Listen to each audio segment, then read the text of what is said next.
নেত্রকোনা জেলার সুসং দুর্গাপুর নববর্ষকে বরণ করে নিচ্ছে দুর্গাপুরবাসী। এসো হে বৈশাখ স্লোগানে মেতে উঠেছে দুর্গাপুরের চারপাশ। গতকাল থেকে শুরু হয়েছে নানা আয়োজন। পহেলা বৈশাখের মাঝেই একতারা ডুল বাসি আবারও তার পুরনো ঐতিহ্য ফিরে পেয়েছে নেত্রকোনা জেলার সুসং দুর্গাপুরবাসী।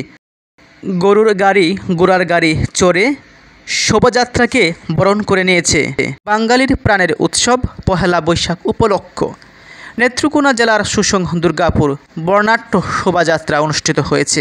তাছাড়াও বিভিন্ন এলাকায় বৈশাখী মেলা, সাংস্কৃতিক অনুষ্ঠান ও আয়োজন করা হয়েছে।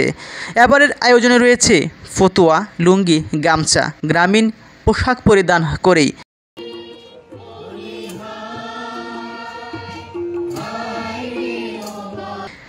পুরানো ঐতিহ্যকে নতুন রূপে তুলে ধরেছে দুর্গাপুরবাসী। আজ সোমবার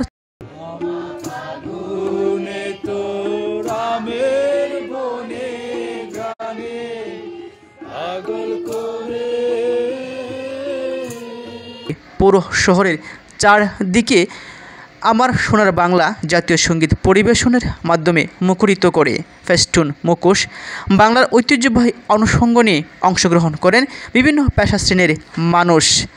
অনেকের হাতে বেলুন, ফেস্টুন উড়িয়ে ফিতা কেটে উদ্বোধন করেন এসো হে বৈশাখ নববর্ষ শোভাযাত্রার অনুষ্ঠানটি।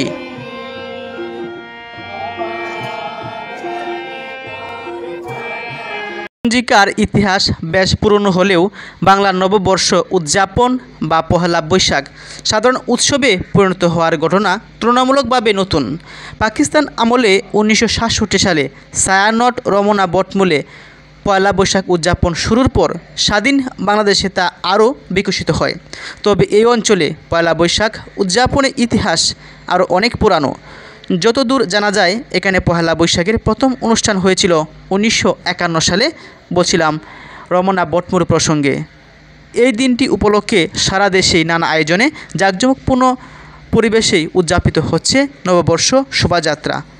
তারই ধারাবাহিকতায় নেত্রকোনা জেলার সুসং দুর্গাপুর ও উৎসবমুখর পরিবেশে উদযাপিত হচ্ছে শুভ নববর্ষ।